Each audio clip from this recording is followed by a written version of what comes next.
My name is Adam Fingerman, and I am the co-founder of ArcTouch. We are an app development studio here in the Bay Area, and we help companies create custom apps for smartphones, tablets, and connected things. We work with Fortune 500 companies, leading brands, and startups, and can help companies with their mobile strategy, app design, and of course, app engineering. With me on stage here is Tom Silk.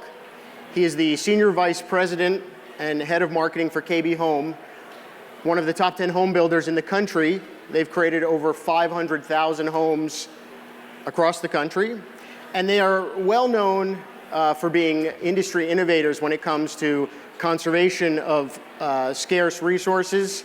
They've received the Energy Star Excellence Award 4 years in the running. And the subject for this talk is the result of work that we've been doing together around, it started with home automation, but we quickly realized that home automation, although interesting, and the benefits are quite obvious for individual homeowners when it comes to controlling their lights and their power and things like that, what is really impactful is when you expand beyond the home into the community, into what we call community automation. That's where you can really make mass change when homes are working together. And let me just give you some real world example. We're here in Santa Clara. It is one of the driest communities in Northern California. It's the summertime, and you may have heard that we are in the middle of a drought. And the governor has mandated 25% reduction of water use. There's 9 billion gallons of water used per day for irrigation, and about 50% of that is just wasted due to evaporation and runoff and things like that. So Santa Clara has some rules. If you live at an odd address, you can water your lawn on Mondays and Thursdays. If you're at an even address, like the stadium here, you can water your lawn today, Tuesday and Friday. So the stadium could be watering their lawn right now, that big lawn out there, except during the hours of 9 to 6. If they were doing that right now, they'd be fined, and I would imagine it would be a massive fine for the amount of size of the field. So there's lots of rules and things to remember, lots of regulations. You also have to measure water usage to know if there's been any noticeable precipitation. So a homeowner could, of course, go out and buy a smart irrigation system from Home Depot, get it from the aftermarket, install it themselves, or hire a consultant to do it. And that would make a drop in the bucket, certainly for the homeowner. Estimates are they could save 25 gallons a day, which is nice, but it is not anywhere close to billions that we need. And this is where a connected community and community automation can make a huge difference. And I'd like to now invite Tom in to give his thoughts on how KB and home builders can help out in this particular area right now, water. So as Adam said, we've talked a lot about this. You've heard so far a lot of examples of home automation, and it's very individual in the home, and it's also very aftermarket based right now, and we'll talk about that a little bit later. But just talking about the numbers, so the big advantage of a home builder is that we build entire communities at once. And typically when we set up an entire community, the services, amenities, and the products in the houses are available to everybody. So just to use your example, I actually based off different numbers, I'm more aggressive than you. If you had a community that had 100% installed base with these types of things, let's just say saving water, and you could save 50 gallons a day. I just used 50 gallons a day. That's 5,000 gallons a summer for one home. But if you do a community of 200 homes, that's a typical community for us. That's 1 million gallons for the summer. And then, so if you can see how quickly it scales. So I mean, the big thing here is it's just a matter of scale and installed base and jump-starting it so that you see it accrue much faster than individual homes. So a typical community, 200 homes. Over the course of a whole year, the top 10 home builders combined, how many homes are they producing? Well, so the numbers for home building are fairly stable in the big scheme of things. There's about 5 million homes are sold every year, and that's been pretty consistent in the United States for a very long time. In a normal housing economy, which we hope to get back to in a couple of years, 1 million new homes are built a year. But let's just get to much more practical numbers. The top 5 home builders today build about 125,000 homes a year. So use the math that we just talked about before. That's 1 billion gallons saved a year, right. By just the top 5 builders installing smart water systems alone in all these homes. Got it. So that's how you begin to get to those numbers that not only California but other states are pushing for. So and again, how is it more advantageous? It seems obvious to me, but maybe you want to share, why it makes sense to install this early on in the community versus the aftermarket. And this is where it gets really exciting. And first of all, I'm going to start talking just about the individual home. And then after that, why don't we get into the community benefits? But let's just start with the individual home. And you've seen Nest and things like that, and a lot of examples of it. But there's two major advantages to connected home in a new home versus a resale home, or a used home, which some people here probably don't like. I say used home, sorry. The two big advantages are quite simple. One is, when we build the home from the frame, we have access to every part of the home before we put the drywall up and the skin on and things like that. So that means we can put sensors everywhere, and we can also power those sensors. We can hardwire power those sensors, for example. So let's say I'll give you a really obscure example, but let's say you wanted to have sensors in your foundation that told you if you had a serious foundation problem. You're never going to do that aftermarket. But before that, you could put many sensors in the ground, wire them up, you never have to power them again, and you've got that. So now think about the whole home, and I think that the previous, I forget his name, Sean mentioned, what's the lifetime value of a connected home? Well, you can say to somebody, this home already has every sensor built into it. You just need the right protocol to access it, but it's all there already. So that's one big advantage. The second big advantage goes back to the previous conversation as well, or the video. You saw those dollar signs stacking up. Well, let's just use the numbers $1,000. Let's say you wanted to put in a very basic connected home package in for $1,000. Today, for everyone who owns a home, that's $1,000 cash out of your pocket. But when you build it in a home from scratch, it's financed. So you're going to spend whatever your percentage is, 5% to 20%. So it's $200 out of your pocket to have the same system. You'd much rather finance it than pay for it up front. So those are just two basic reasons why new homes are superior in coming up with a truly holistic connected home concept. Got it. That makes sense. So let's just say that if the experts are right and El Nino comes and the whole water crisis is solved, what is the advantage still of doing this now? And what sort of data do you think we could get out of this that could be useful to bring us when we're back to the norms? Right. Well, I can go in a couple directions on this one, but let's just talk about the inherent advantages of the connected home. So for us in home building, and we're really concerned sort of with the life of the home and how it interacts with you, not sort of the day-to-day end-use applications. That's fine, but as you can see, I'm talking more about the underpinnings and the structure that allow you to do this stuff. Whether you want to turn your lights on blue or pink when you walk in and music and stuff like that, good, but you can take it or leave it. Right. So I lost my train of thought there. Data. Data. When you connect to homes. The data, thanks, a little jet lagged. The data that's really interesting is, so let's say you want to compare your water, let's just talk water. So how do you get from saving 25 gallons to saving 50 gallons? Okay, you save some water by putting in better fixtures and things like that.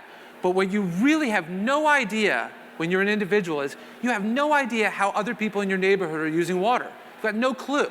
So just at a community level, am I the best water user? Am I the worst water user? How do I know? And then you'd say, and this is the advantage you have as a new home builder, I could say this, and this really matters when it comes to air conditioning and water. What size house am I in? How many bedrooms? What's my orientation? Am I south facing? How does the light come in? How many kids do I have? You could actually, all that information, if you have a connected community, you could say, compare my water usage to my model plan with a southern exposure with 2 kids. How does everybody else in my neighborhood do in that thing? So you're actually comparing relatively, because if you compare your water usage to the person next door, their use case might be completely different. But you can dial those factors in and get a better sense of how you're doing. Okay. So let's continue down that path of all the houses together, benchmarking data. Do you see sort of social change, along the lines of like the ice bucket challenge, where communities or blocks or neighborhoods might challenge each other to make some change when it comes to water usage or things like that? Absolutely. If you think about, again, our position as a home builder, we're trying to create the situation and put in the infrastructure that allows communities to run themselves. And if you think about it, typically the way a new community works is the home builder will sort of get the homeowners association going, but as soon as we close the last home, we're gone. We have left. And you leave behind a homeowners association, which is really small government. And it's not really my business to tell people what to do or not. But when you give people the tools, now the homeowners association can take advantage of a water challenge. Hey, the person who can save the most, who can have the best decrease in water usage from last month gets their dues waived for a year, or things like that. Or the municipality is willing to throw in some money if we can do this or that. The whole community can measure those things. It creates an ability to have a lot more interaction with the data and give people, more tangible reasons to do it other than just, I want to save a little money on my bill. That's a very individual use. The community use is more the peer pressure. And if you think about it from an app standpoint too, this happens to me all the time. I live in LA. You walk down the street and you see water running down the curbs of houses. You kind of want to tell that person, but you don't want to go up and knock on the door and say, hey, you're wasting water, because then people think you're a real jerk. So it gives you you get the ability for the community to sort of police itself in a less threatening way. Right, I understand. Yeah, I mean, one way that we sort of affect change in behavior through apps typically is through gamification or push notification to get people to re-engage. Could you imagine that gamification aspects could be done in such a way that people change their behavior without being nagged, like you're wasting water? Right. No, I think through rewards or through challenges, things like that. I do think that money is going to be a big part of this. Right. I think saving money, which is a big part. So using the game to somehow give you credits or things like that. I'll just give you another example would be if you built up credits in your community and you got some certain water rights that other people didn't, you might want to do that. Let's say if your overall community is able to save enough water that the municipality says, you guys are beating your goal, so you can have a little extra, then you use the app to divide that up. Who gets it? Who gets the water more? I mean, who knows? Right, I see. So you had mentioned municipality a few times. Do you think that what the home building industry may need is the same idea that the government gives incentives to people to buy electric cars? Do you think that those sort of mortgage credits or one-time tax credits would help on a new home buyer if they got something like that from the government? It's interesting. The credit, first of all, the difference between right now, probably the biggest place where there are credits to be had are in automobiles, if they're still out there. Honestly, I can't tell you. And I know that there's some in solar, but the funding on that is getting a little sketchy. Huge amounts of money going into cars to promote the idea of sustainable cars. But the energy usage of a car is a fraction of the energy usage of your home. So why is that money going into this type of thing? So I would say there's definitely a need for it. But in terms of encouraging, why would we encourage people? Municipalities have a very vested interest in lowering water use, not just to meet the governor's demands, things like that, but they're under severe water restrictions, and municipalities grow by building more homes. They grow by building their tax base. Mm-hmm. And right now, even politically, it's very difficult to get new permits for new homes because of the water usage. A new home is a high user of water. So if you can prove to municipalities that you can reduce water, you get more permits, you can build more homes, and then from our standpoint, that actually benefits everybody, because then you build more homes, the economy gets better, the prices go down, et cetera, et cetera. It's a positive thing once you get it rolling. Got it. Okay. So I mean, it sounds great. What would you say are the barriers for this actually happening? What is preventing connected communities from being rolled out en masse right now? Some of the barriers. Right. Well, we only have a few minutes. And left. I'll turn this around to you. So yeah. I really think that one of the big barriers is, well, there's two. One of the big barriers is just the technology and the common platforms and things like that. Right now, it's a very aftermarket. So you've got to, it's a really, I've done this, and if anyone else has done this, it's a little bit of a scary leap of faith when you're standing in front of a big display of all these gadgets and things, or going online and buying a starter kit and getting into it. It's a big leap of faith. Like, I don't even know, is this going to work? And all the competing platforms and the big companies who want everyone to use theirs. So Samsung wants to use all their materials and whoever. So it's just a very scary tech world right now for people to jump into it. Now, again, an advantage of new homes are you come in, you're already offering all this. So people they don't have to figure it out themselves. Right. But that's a really big challenge. The fact that it's scary, it's complex, it doesn't just work off the hip. But I'll turn around to you. What do you see as some of the barriers? And I'm very interested in doing this. So, well, I see that I agree with you. The connected platforms are competing and separate. The most dominant forces in the mobile industry today, Apple and Google, have their own platforms. I think that the use cases are they're in their infancy, the most basic of use cases right now, and that's not enough to generate consumer pull-through. So if I were to put my marketing hat on, I would say that the barriers are that Google and Apple have not stepped up to properly sell the benefits and use cases in a way that allows the industry to be pushed forward, not just grow organically. I'll tell you, the best analogy that I can think of, and often automobiles and houses have a lot of similarities when you compare industries. Some big differences, but a lot of similarities. And the real example that I go for, you say the use case. Really, if you think about it, there's something that everyone in this room has, and you probably don't think about a time before it, but everyone here the car has a check engine light, right? Now, the check engine light is not a totally intuitive thing to just walk in and do, but we are now all very well trained after probably 40 years of this, and all the sensors that have been put into cars.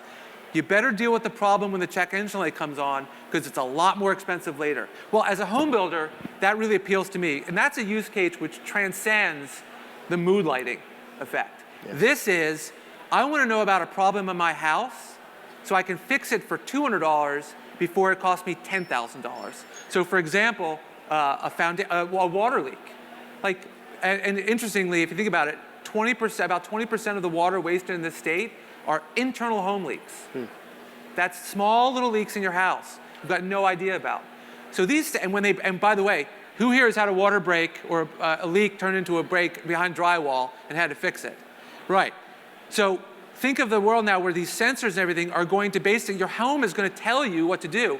It's completely different from the mood lighting thing. You walk in and the house says, let's talk about energy efficiency and heating. The house says your filters are now due to be cleaned, not only because of time, but because I'm sensing the pressure on both sides.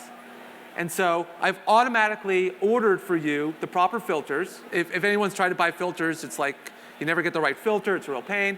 They arrive, and then when you walk up to the HVAC unit, because you have near field Bluetooth, a video rolls that shows you exactly how to do it. Sure.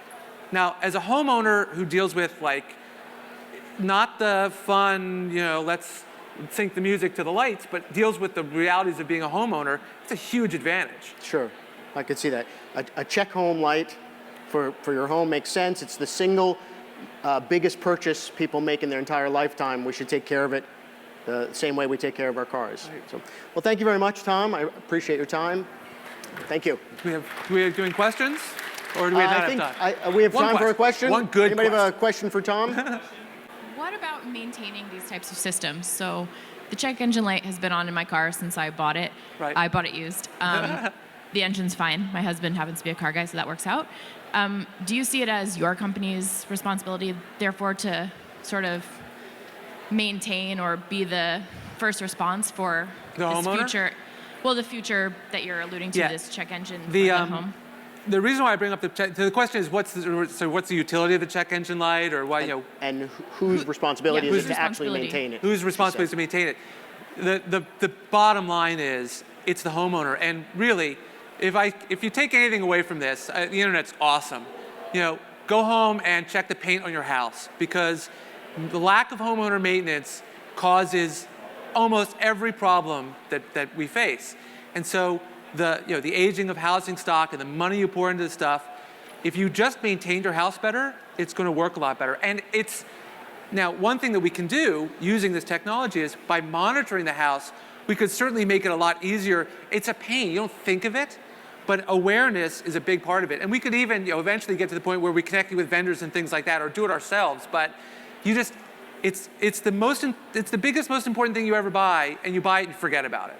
You wouldn't do that with anything else you own, but you do it with the most important thing you have. It's kind of crazy. All right, thank you.